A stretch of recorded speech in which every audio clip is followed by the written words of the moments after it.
अवधूत चिंतन श्री गुरुदेव दत्त। श्री गुरुदेव दत्त। श्री गुरुदेव दत्त। ओम शिव आदि शिव महाशिव सदा शिव शंकरा नमः। ओम शिव आदि शिव महाशिव सदा शिव शंकरा नमः। ओम शिव आदि शिव महाशिव सदा शिव शंकरा नमः।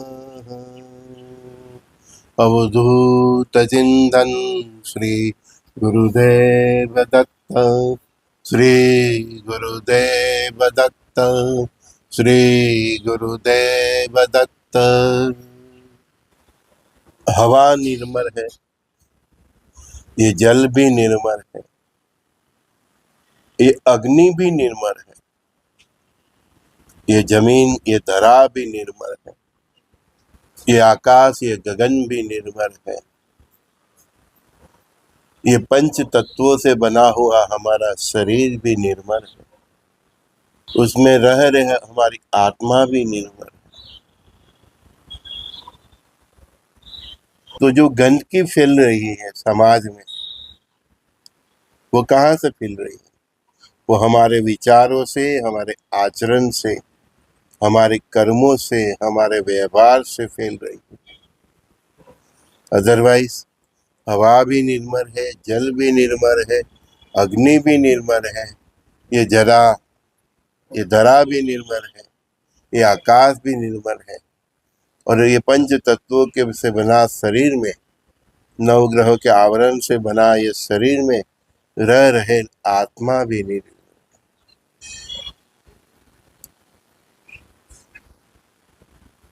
हम गंदगी कैसे फैलाते? अखाद्य चीज, न खाने की चीज खाने से, न देखने की चीज देखने से,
हमें स्त्री और पुरुष के भाव से पर होना,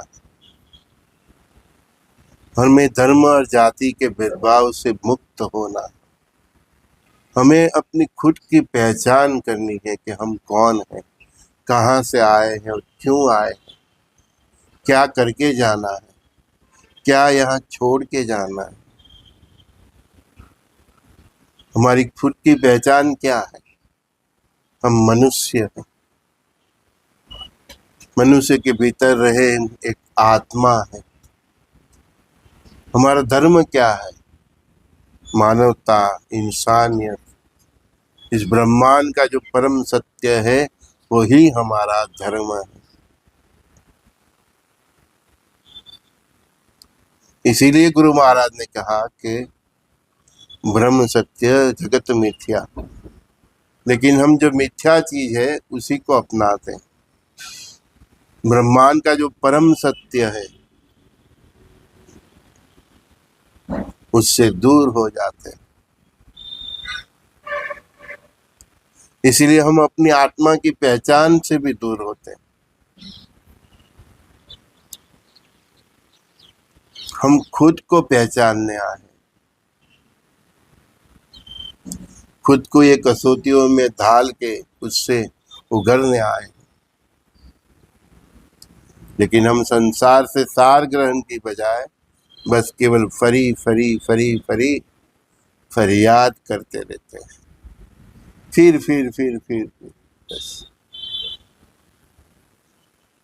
हम वो दिक्कतों से, हम दुख दर्द से, हम वो आदि व्याधि उपाधि से सीखने आए, और सीख के हमारे जो आने वाले वंशज है उनको सिखाने आए। हम संसार में से केवल सार ग्रहण करने आए। परमात्मा भी बहुत दयालु है। हमारी ये प्रोसेस में उन्होंने अच्छा हमको एटमोस्फियर दिया, फल दिया, फूल दिया, शुद्ध सात्विक खाना दिया। हम ठंड से मर रहे हैं तो हमको मकान दिया, वस्त्र दिए, कपड़े दिए, सभी ऋतुओं में हमारा रक्षण हो, उस प्रकार के जीने की हमको व्यवस्था दी। और वो व्यवस्थाओं को भोगवते भोगवते हमको ये संसार पार करना है, उस तरह से जीना। लेकिन परमात्मा की सुविधाओं को हमने भोग मान लिया और हम भोगी बन गए। हमारे कर्तव्य से हम दूर हो गए। भोग ये शरीर के लिए जरूर है, आत्मा का भोग तो आत्मा राम है। शरीर को पोषण चाहिए, भोग नहीं चाहिए।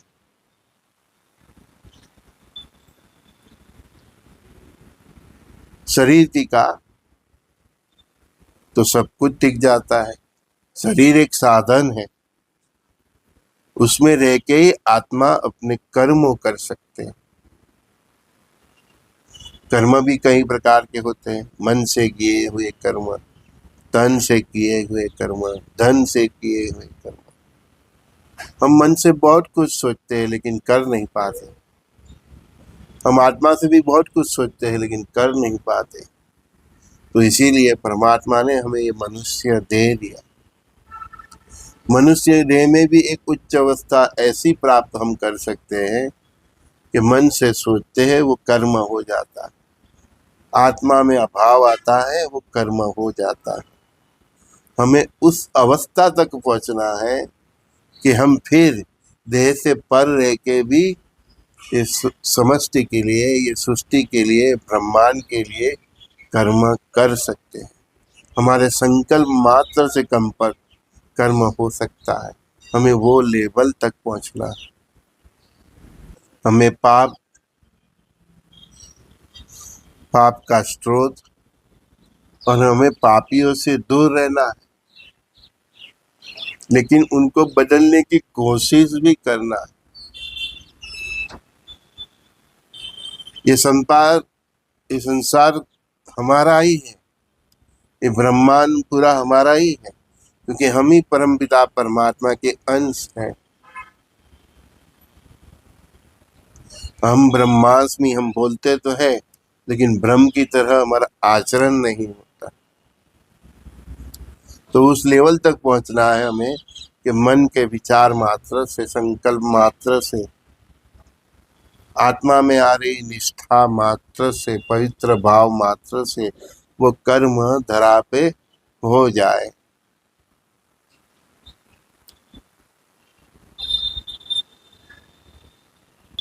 देखो हर दिन सूर्योदय होता है, फिर अस्त हो जाता है। हर ऋतु में ये पेड़ पौधे खिल जाते हैं अपनी अपनी तरह से। कोई फूल देख के भूल जाता है, कोई फल देख के भूल जाता है। हमें वृक्ष से सीखना है। गाय माता को देखिए, वो खुद का दूध नहीं पीती।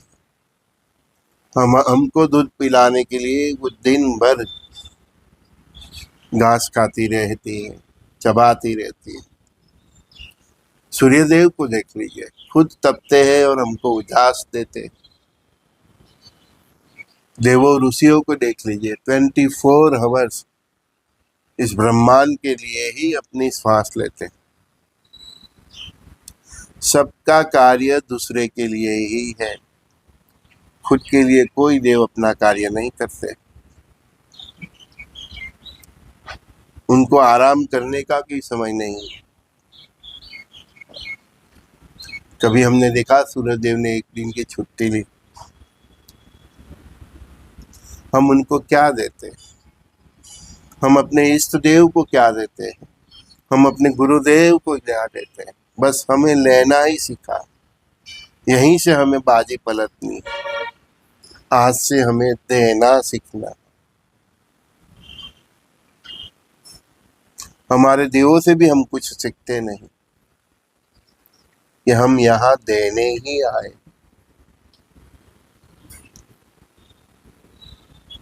ये शरीर भी हमारा साथ छोड़ देता है। हम देखते हैं हमारे कई रिश्तेदार मित्रों की हम मौत देखते हैं। किसी को हम जला देते हैं, किसी को हम दफना देते हैं, किसी को लटका देते हैं। हम ये भी देखते हैं कि वो बंदा जीवन में जो भी कुछ किया, उसकी वो केवल सुगंध और दुर्गंध फैला के गया। जो भी बंदा गुजर गया वो अपने जीवन से इस संसार में, ये ब्रह्मांड में केवल सुगंध या तो दुर्गंध फैला के गया, कुछ लेके नहीं गया। हम देखते हैं कि वो कैसे जीवन जिया, इसकी हम नोंद करते हैं, लेकिन हम बदलने की कोशिश नहीं करते हैं। समझ के भी नहीं समझते, फिर हम बोलते हैं कि माया है। अगर तुम माया में इतने लिप्त होते तो तुमको ये समझन ही नहीं आती। हम सत्संग सुनते हैं, कथाओं में जाते हैं, अच्छे अच्छे गुरुओं की, ऋषियों की, शास्त्रियों की हम मधुर मधुर वाणी सुनते हैं। सुन के भी हम उसके ऊपर चलने की कोशिश नहीं करते, और फिर बोलते रहते हैं प्रभु तेरी माया। माया तो हमको समझ लिया, फिर भी हम उसका चोला उतार नहीं पाते, वो हमारी दिक्कत है।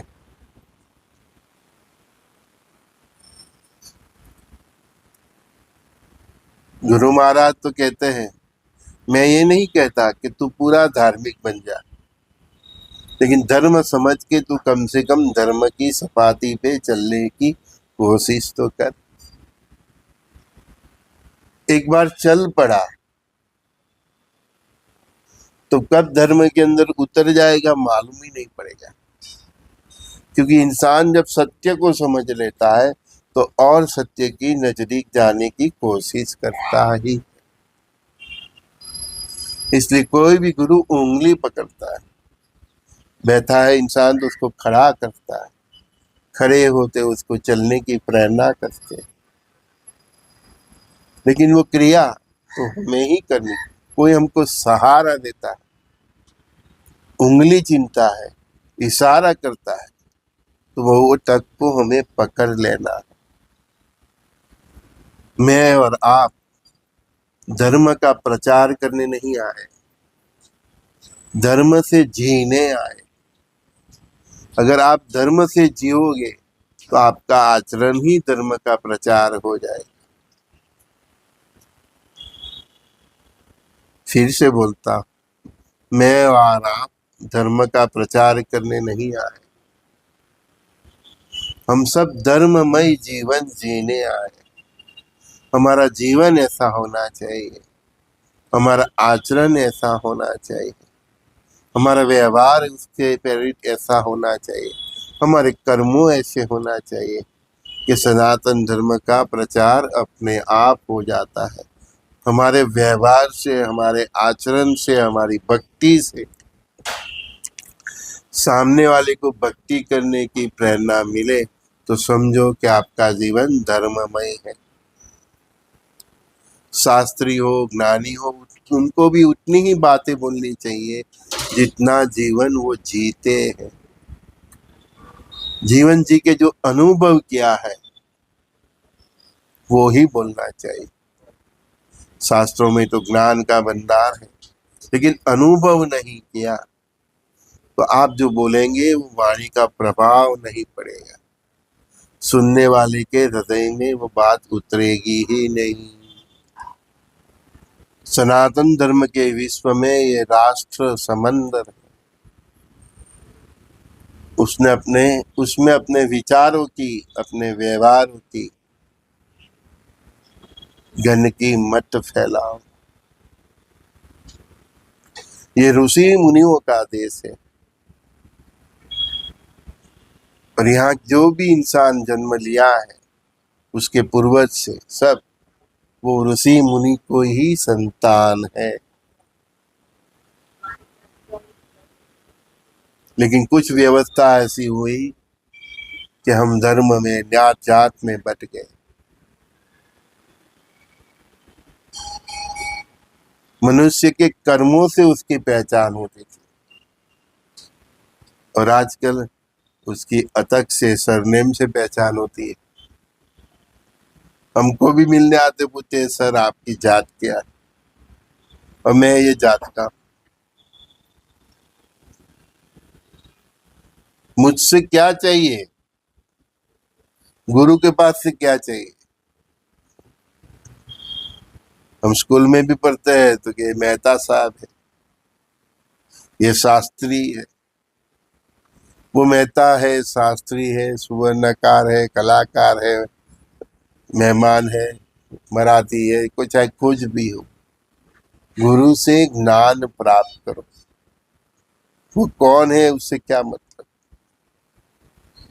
ज्ञान कहीं से भी मिले और वो अनुभव सिद्ध व्यक्ति हो, वो इस प्रकार से जीता हो, तो उससे जरूर ग्रहण करना चाहिए। भगवान दत्तात्रेय ने, उनके पास जो शिष्य आते थे, ऋषि मुनियों सब आते थे, तो इसीलिए उन्होंने 24 प्रकार के अलग अलग उदाहरण दिए। जिसको दत्तात्रेय के सब 24 गुरु बोलते हैं ना, दत्तात्रेय के 24 गुरु नहीं थे, तो वो 24 प्रकार के अलग अलग उदाहरण अपने शिष्यों को, अपने पास जो भी ऋषि मुनि संत जो भी आते थे, उनको 24 प्रकार के उदाहरण देते थे कि इनमें से क्या क्या सीखा जाए। तो ये वो 24 बातें सीखनी जरूरी है। हम सब अर्थ का अनर्थ करते हैं।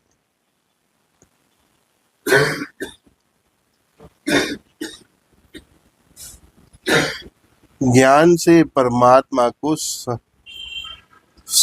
जा सकता है।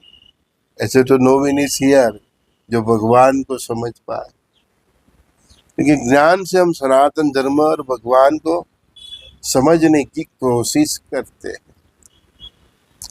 और हमारी कोशिश भी उतनी ही सफल होती है जितनी परमात्मा की कृपा होती है। जिसके ऊपर परमात्मा की कृपा होती है उसके आगे ही परमात्मा उसका स्वभाव खुला करते हैं, इस ब्रह्मांड के रहस्य को उजागर करते हैं। लेकिन परमात्मा तो प्राप्त करना है तो प्रेम से ही प्राप्त किया जा सकता है, भाव से ही प्राप्त किया जा सकता है, भक्ति से ही प्राप्त किया जा सकता है। तो जितना भी भक्ति करो, जितना भी करो, कुछ भी करो, भाव से करो। रास्ता कोई भी अपना लो, नाम जपो, भजन करो, कीर्तन करो, नाम लिखो, जपो, कुछ भी करो, लेकिन जितना भी करो भाव से करो। परमात्मा भाव के भूखे हैं, आपके व्यंजन के नहीं। एक फूल भी अर्पण करो तो भाव से करो, एक पेंडा भी अर्पण करो तो भाव से करो। वो 56 भोग जैसा है। अगर भाव इतना, मैं अपने प्रभु को खिला रहा, मैं अपने प्रभु को भोग धरा रहा, भाव जो जगत को सब खिलाता है, जिसकी वजह से ही सब 56 व्यंजन है, हम उसको भाव से देते हैं। जैसे हम अपने बेटे को 10 रुपए का सिक्का देते हैं, पिता ही अपने बेटे को 10 रुपए का सिक्का देता है, फिर वही सिक्का 2 दिन बाद 3 दिन बाद वो बेटा अपने पिता को प्रेम से देता है और पिता प्रेम से स्वीकार कर लेते हैं, सिक्का तो उसका ही दिया हुआ है। तो इसी प्रकार हमारे पास जो भी धन धान्य समुद्री है वो उसकी ही दी है, लेकिन हम उसको प्रेम से जब अर्पण करते हैं तो वो प्रेम से स्वीकार करता है, जैसे एक पिता अपने बेटे से, बच्चे से, बेटी से दिया हुआ सिक्का प्रेम से स्वीकार करते। एक माता रसोई बनाती है, बहुत बढ़िया बढ़िया बनाती है, और जब माता अपने बच्चों के साथ खाना खाने बैठती है तो माता अपने हाथों से अपने बच्चों को खिलाती है, फिर वही बच्चा अपनी माँ को देख के वो अपनी माँ को भी खिलाने की कोशिश करता है, खिलाता है।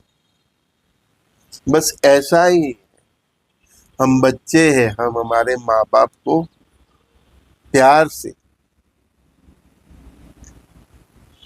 ऐसे बस भाव से अर्पण करो।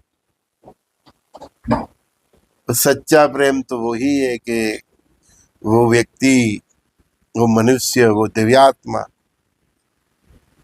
उसकी भर की भक्ति, तपस्या, जब तब को भी परमात्मा को अर्पण कर देता है।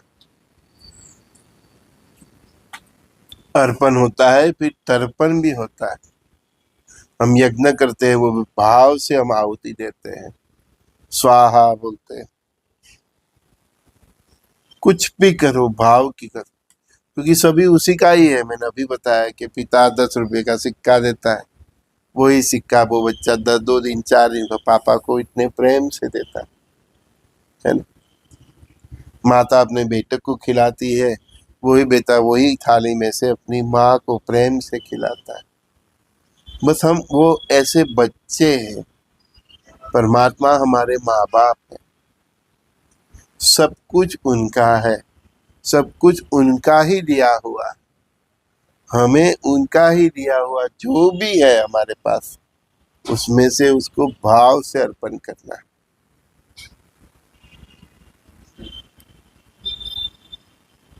कृष्णं वंदे जगत गुरु। मैं क्या हूँ मुझको भुला दे, तेरा हूँ तुझको अर्पण। मैं क्या हूँ मुझको भुला दे, मैं तेरा हूँ तुझको अर्पण। मैं तेरा हूँ तुझको अर्पण। श्वासे श्वासे नाम स्मरण दे, मैं तेरा हूँ तुझको अर्पण। मैं तेरा हूँ तुझको अर्पण। श्वासे श्वासे नाम स्मरण दे, मैं तेरा हूँ तुझको अर्पण। मैं तेरा हूँ तुझको अर्पण। दत्त तू ही सत्य, तू ही राम, तू ही कृष्ण। दत्त तू ही सत्य, तू ही राम, तू ही कृष्ण। मैं तेरा हूँ तुझ में समर्पण। मैं तेरा हूँ तुझ में शरण। श्वासे श्वास में नाम स्मरण दे मैं तेरा हूँ, तुझको अर्पण मैं तेरा हूँ, तुझको अर्पण। अंतर्यामी अविनाशी है राम, श्री राम जय राम जय जय राम। अंतर्यामी अविनाशी है राम, श्री राम जय राम जय जय राम। मैं तेरा हूँ, तुझको अर्पण मैं तेरा हूँ, तुझको अर्पण। भावे बजो हूँ गुरुदेव तुमने मैं तेरा हूँ, तुझको अर्पण मैं तेरा हूँ, तुझको अर्पण। श्वासे श्वासे नाम स्मरण दे मैं तेरा हूँ, तुझको अर्पण मैं तेरा हूँ, तुझको अर्पण। अंतर्यामी अविनाशी राम मैं तेरा हूँ, तुझको अर्पण मैं तेरा हूँ, तुझको अर्पण।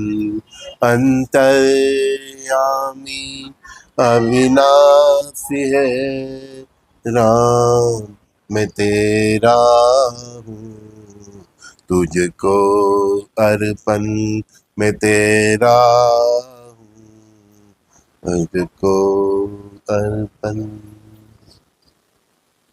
अवधूत चिंतन श्री गुरुदेव दत्त, श्री गुरुदेव दत्त, श्री गुरुदेव दत्त। अगर वो बास बास होता है ना, वो भीतर से खाली होता है, बस बास की तरह खाली रहो, अंदर से एकदम खाली, तो फिर वही बास में छिद्र पार के परमात्मा जो सुर निकाले वो सुर निकालने दो। बस आप बास की तरह भीतर से एकदम खाली हो जाओ, मन से हृदय से, कोई मैल नहीं, कोई कुछ नहीं, एकदम निर्मल हो जाओ। फिर देखो परमात्मा आपके हृदय मन से भी कैसे सुर निकालते, देखो, अनुभव करो। ओके, गुरुदेव दत्त।